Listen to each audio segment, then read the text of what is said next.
Вы смотрите итоговый выпуск новостей в студии Валерия Наумова. Здравствуйте. Прямо сейчас о самых значимых событиях уходящего дня вы узнаете из материалов наших корреспондентов. И вначале коротко о темах. Увеличение средств федерального бюджета на осуществление мер пожарной безопасности. Состоялось совещание по вопросам готовности к пожароопасному сезону. Возобновлены ремонтные работы на главной дорожной артерии Якутска. Наш корреспондент подробно расскажет о реконструкции на проспекте Ленина. Республиканская программа «Местные кадры в промышленность» за 5 лет охватила более 40 предприятий. Как работает программа в золотодобывающей отрасли? Сегодня отмечается День спонтанного проявления доброты. Мы узнали, что думают о доброте жители столицы, а также о тех, для кого доброта – призвание жизни. Впереди конференция в Москве. Школьницы из Ленска победили на республиканском этапе научно-практического форума «Шаг в будущее».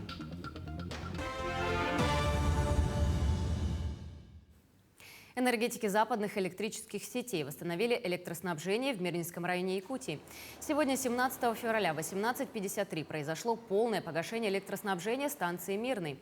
Причиной ограничения электроснабжения стал выход из строя оборудования подстанции. В 19:30 электроснабжение восстановлено. Причины, повлекшие отключение, устранены. Ведется расследование.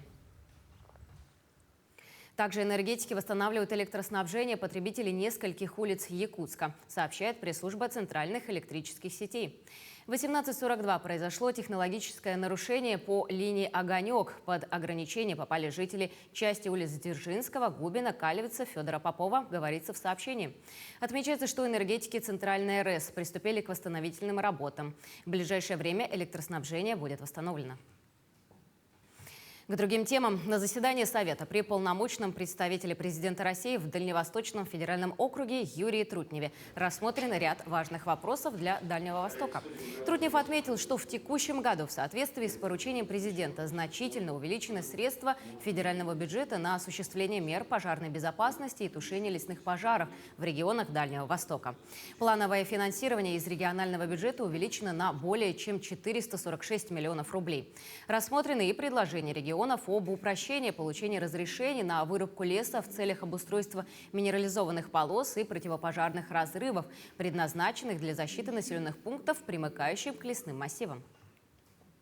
К сожалению, этот вопрос с федеральными органами исполнительной власти пока находится на стадии обсуждения. И, конечно же, сегодня Юрию Петровичу дано поручение, чтобы ускорили этот вопрос, решение этого вопроса. И мы к пожароопасному сезону мы уже, надеемся, будем готовы по введению данной категории, то есть категории чрезвычайной ситуации регионального характера, межрегионального характера. Вот нас волнует как раз вопрос межрегионального характера. Айсан Николаев проверил подготовку к безопасному пропуску весеннего половодья. В Якутии начинается подготовка к безопасному пропуску весеннего половодья и летне-осенних паводков. Говорится, готовятся материальные ресурсы, планируются мероприятия по ослаблению прочности льда. Также запланирован ремонт гидротехнических сооружений и берегоукрепительные работы.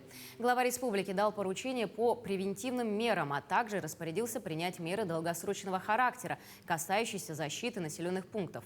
В 2022 году будет расширена номенклатура материального резерва для предупреждения и ликвидации ЧС. Приобретены быстро возводимые дамбы. По аналогии с прошлым годом будет применена авиация для мониторинга паводковой обстановки. Планируется также использовать данные спутникового мониторинга. Жителям Якутии возместят 90% расходов при переводе машин с бензина на газ. В республике ввели субсидию, благодаря которой перевод машин с бензина на газ стал на 90% дешевле. На эти цели в бюджете предусмотрели 24 миллиона рублей. Также для владельцев машин на газомоторном топливе на 50% снижен транспортный налог. Переход на газомоторное топливо и расширение сети газозаправочных станций должны дать значительный экономический и экологический эффект для республики и ее жителей. До конца 2030 года в Якутии планируется построить порядка 40 газовых заправок. С повышением температуры воздуха в столице региона дорожники возобновили ремонтные работы на главной дорожной артерии Якутска на проспекте Ленина. В этот раз здесь закрыли дорогу на участке от улицы Орджоникидзе до улицы Курашова. Более подробно в материале нашего корреспондента. С самого утра в районе гостиницы «Лена» на проспекте Ленина дорожники начали работы по демонтажу старого дорожного полотна на этом участке. После здесь начнутся работы по выемке грунта и работы по устройству основания дорожной одежды. Также параллельно сейчас проводим работы по закреплению коммуникаций, пересекающих проезжую часть. То есть под проезжей частью проходит много сетей инженерных, которые нужно закрепить в натуру, чтобы их не повредить при разработке грунтов. Одновременно ремонтные работы будут возобновлены на участке проспекта Ленина от улицы Кулаковского до улицы Октябрьской. Напомним, что в прошлом году там были проведены работы по устройству основания. В этом году проведем работу по заклинке. Также там у нас работа по выносу газовых сетей будет произведена, по выносу канализационных выпусков и ремонту коллектора. То есть работы будем вести на 2 участках. После того, как отработаем участок с Дзержинского Курашова, перейдем на Курашова-Амосова. И дальше будем от перекрестка к перекрестку закрывать участки и заниматься устройством основания. Закрытие проспекта Ленина преподнесла горожанам немало хлопот. Это не только пробки на центральных дорогах Якутска, но и изменение движения общественного транспорта. В этот раз автобусы вновь поменяли свое движение. Но, как сообщили в департаменте транспорта городской администрации, они постарались учесть все нюансы сложившейся ситуации, чтобы было удобно не только пассажирам автобусов, но и водителям транспортных средств. Данное перекрытие будет актуальным до октября месяца текущего года. В связи с этим были перенесены и разработаны альтернативные схемы движения по 16 маршрутам. Для перенесения использовали параллельные улицы. Это улица Ярославского, улица Орджоникидзе и улица Пояркова. Постарались, конечно, распределить маршруты таким образом, чтобы на улице Орджоникидзе было меньше нагрузки. И вместе с тем здесь напомнили, что на этих улицах появятся новые временные дорожные знаки. И поэтому всем участникам дорожного движения необходимо соблюдать все правила ПДД. Что касается ремонта проспекта Ленина и закрытия дорог, изменения движения общественного транспорта, то тут горожане отмечают, что все это только к лучшему. Очень хорошо, что в новом городе Якутске, конечно, проводятся эти, да? Понимаю, я здесь выродился, это родной город, да? Надеюсь, что все будет с нашим проспектом Ленина в порядке. По поводу движения общественного транспорта, схема меняется и так далее. К этому можно привыкнуть, во-первых. Во-вторых, дело к лету, когда мы уже меньше начинаем пользоваться общественным транспортом, а больше ходим, потому что это полезно. А в-третьих, нужно уметь какие-то временные трудности преодолевать для того, чтобы дальше было нашим детям, внукам хорошо. В целом на этом участке дороги устройство основания дорожной одежды планируют завершить до конца мая. А с наступлением лета подрядная организация должна приступить к благоустройству территории, установке опор наружного освещения, кабельных сетей, водоотводных сооружений. Асфальтирование улицы планируется уже в середине лета. Дмитрий Тымыров, Владимир Павлов, Якутск. Тем временем в Нерюнгри началась механизированная чистка дорог от снега. Несмотря на то, что в этом году зима выдалась малоснежная, февральские ветра образовали наносы на дорогах и, как следствие, произошло сужение проезжей части. Поэтому Нерюнгринской городской администрации было принято решение приступить к комплексной очистке дорог. На улице вышла снегоуборочная техника, 2 грейдера, погрузчик и 4 автомобиля, осуществляющих вывоз снега. Очищена уже улица Черопчинская. В настоящее время ведутся работы по очистке улицы Ленина. В плане стоит в дальнейшем это проспект Мира, Южноякутская и Пионерная. Основные улицы, где в ходе проверки выявилось очень сильное сужение улицы и, соответственно, очистка. Продолжаются, естественно, работы по очистке тротуаров, естественно, урн и автобусных остановок.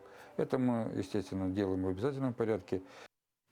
Республиканской программы «Местные кадры в промышленность» с момента начала ее реализации в 2017 году охвачены более 40 промышленных предприятий Якутии.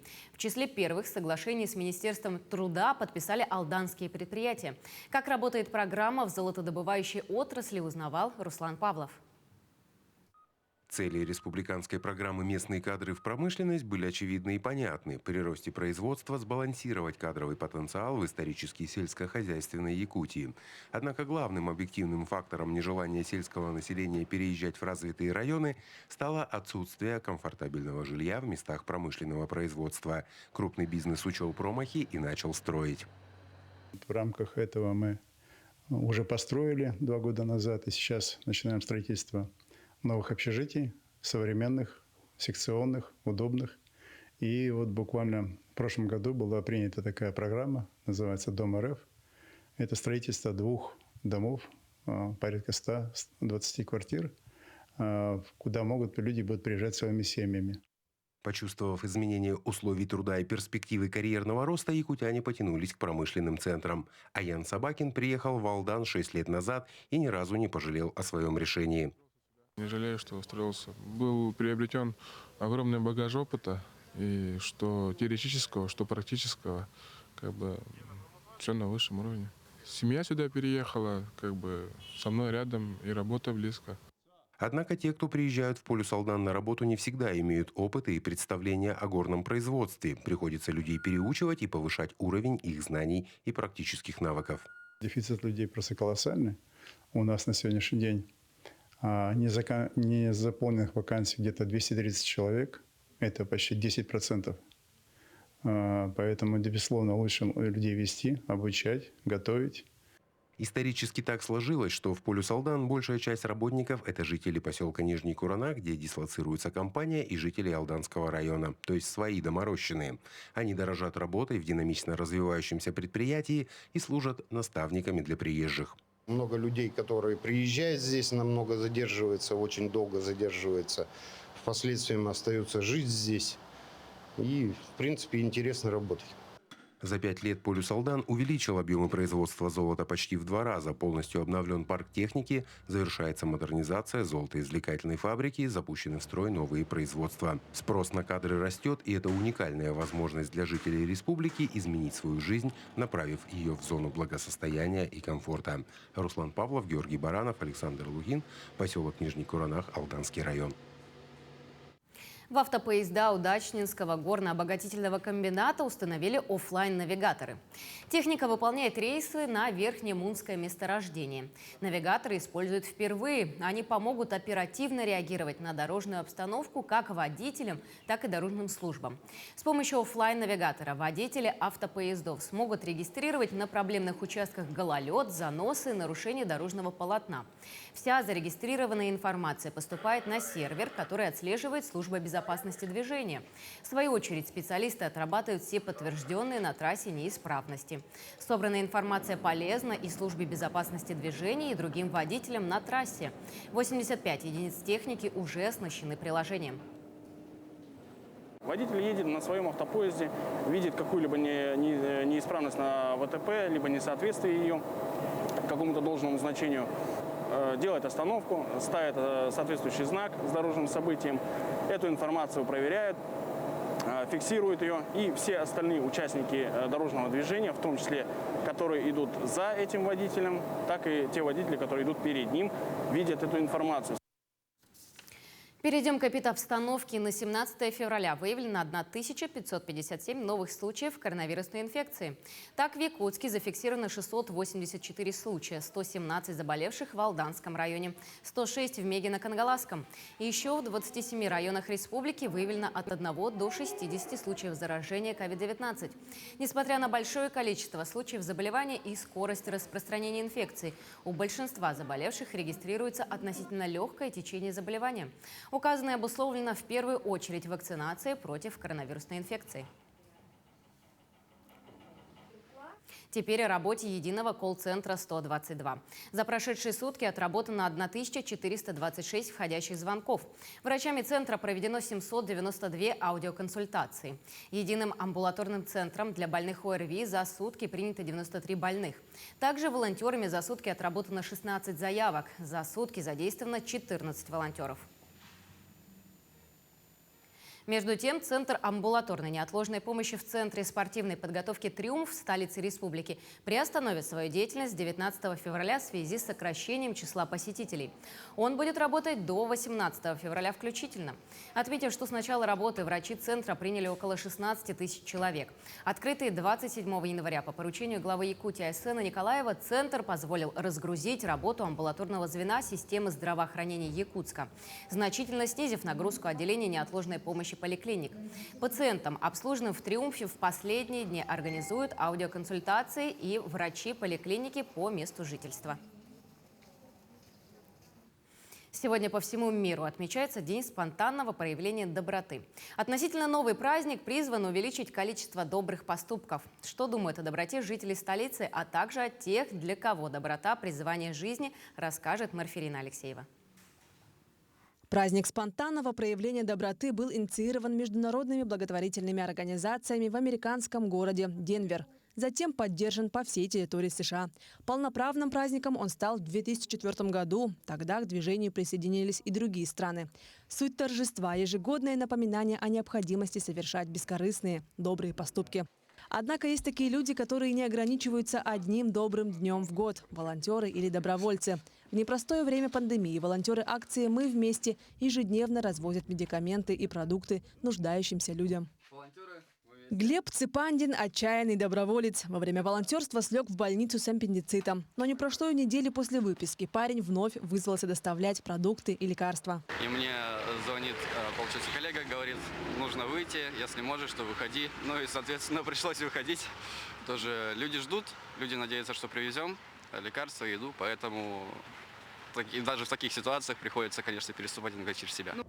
А волонтерам села Титебя в организации работы помог мессенджер WhatsApp. Они создали группу, в которой самоизолированные односельчане писали свои нужды. По истечению срока, если они выздоровели, они покидают группу и обновляется.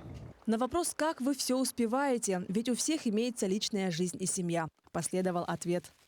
Если ты человек активной жизненной позиции, тебе ничто не мешает.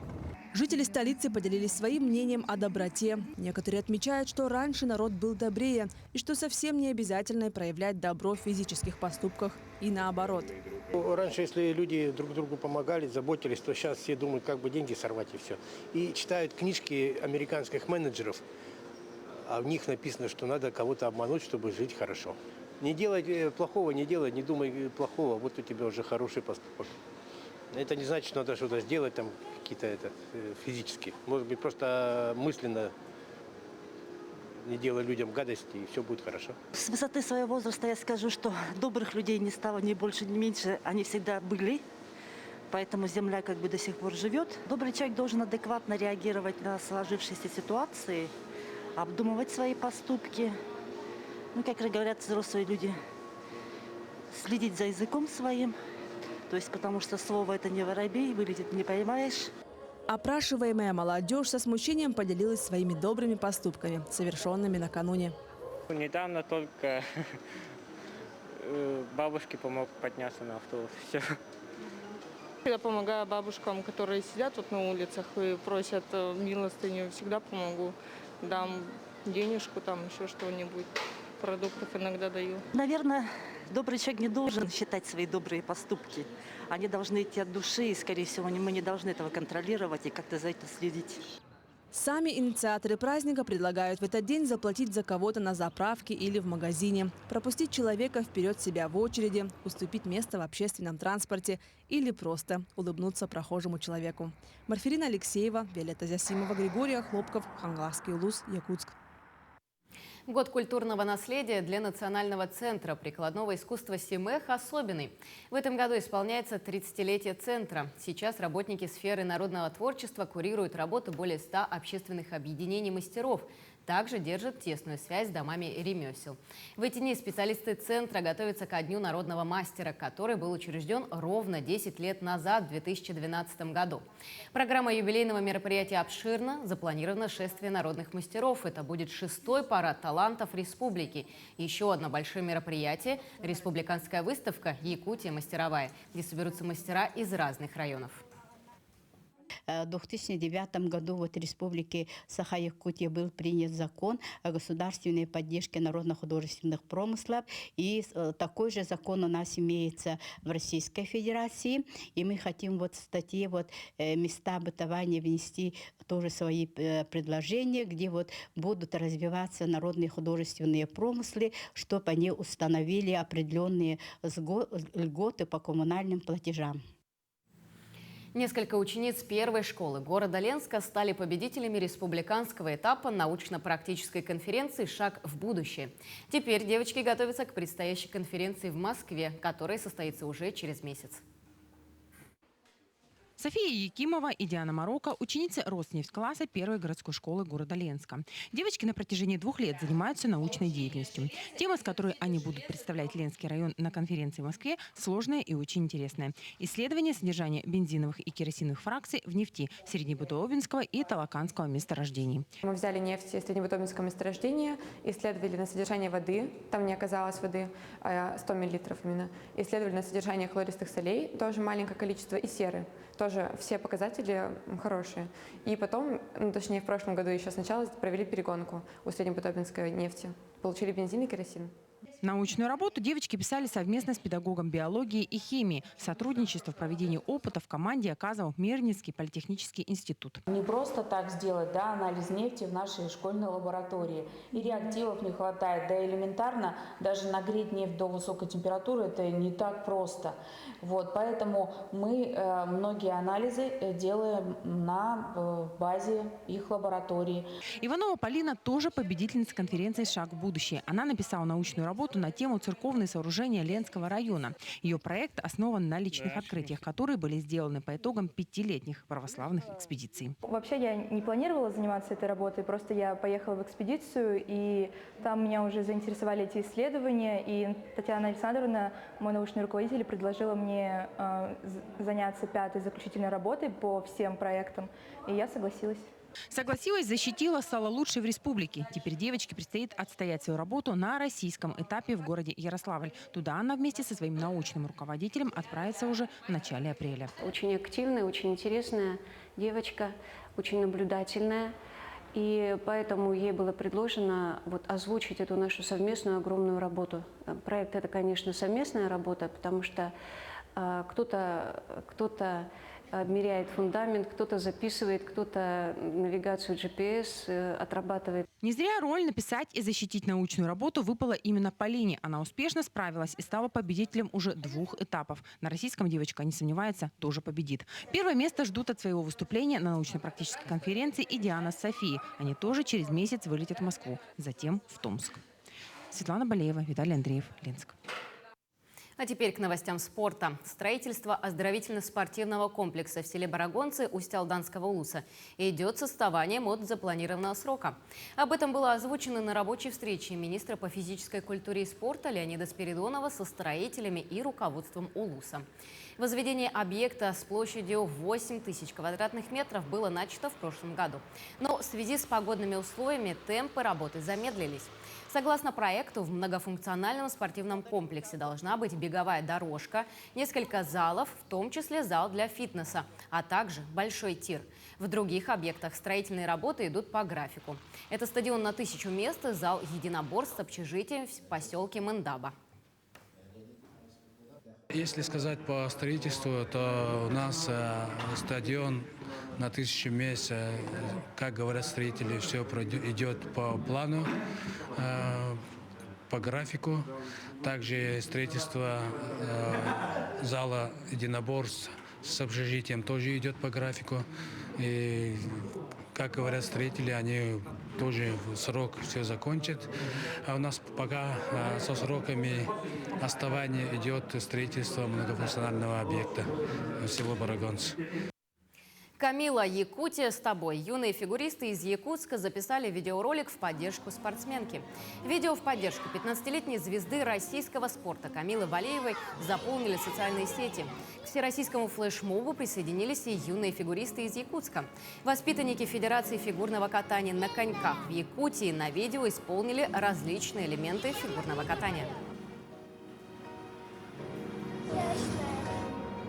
Камила, верим в твою победу, тебе не правда.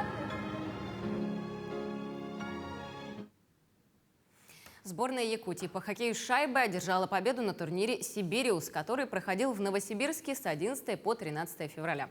В состав сборной среди ребят 2011 года рождения, кроме воспитанников якутского хоккейного клуба «Якутия», также вошли 5 нюрнбергцев из хоккейного клуба «Энергия». Подробности далее.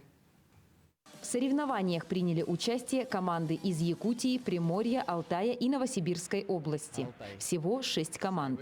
С самого первого матча наша сборная заявила о решительном настрое на победу, обыграв алтайскую команду со счетом 9-3. Хотя непредвиденные обстоятельства могли сыграть против. Мы улетали с Якутска. У нас в этот же день стояла игра. У нас начали переносить рейс. И мы начали переживать, что на него не успеваем просто-навсего. Но получилось так, что вылетели чуть с опозданием. И с аэропорта сразу на такси привезли детей за 10 минут до игры. И вышли на лед, думали, дети будут тяжелые. Перелеты, дело такое, детей утомляет. Но ничего, молодцы, справились. Вторая игра тоже была не из простых. 2 периода соперники из Приморья вели в счете. На третьем периоде тренеры дали установки, и нашей сборной удалось одержать победу со счетом 6-9. Когда мы начали проигрывать, мы прибавили в скорости, прибавили в пасе и реализовывали свои моменты. Последняя игра была разгромной для новосибирской команды «Титаны». Итог матча 10-0 в нашу пользу. Кроме этого, нюрнбергцы привезли индивидуальные награды.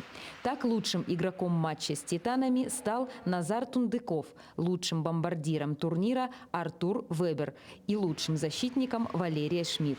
Для каждого игрока важны свои качества. Старался, прибавил во всем. Хотела его получить, получил. Хорошо играть, давать хорошие пасы, забивать голы. Для защитника важна четкость, ловкость, скорость. Всего за 5 матчей наша команда забросила в ворота соперников 42 шайбы, а пропустила всего 15. Поэтому в случае поражения в последней игре Якутия все равно вышла бы победителем. Но хотелось уйти красиво. И это бесспорно получилось. Ирина Кичигина, Вадим Барашков, Нерюнгри. На этом наш выпуск завершен, но наши корреспонденты продолжают следить за развитием событий. Всего доброго и до свидания.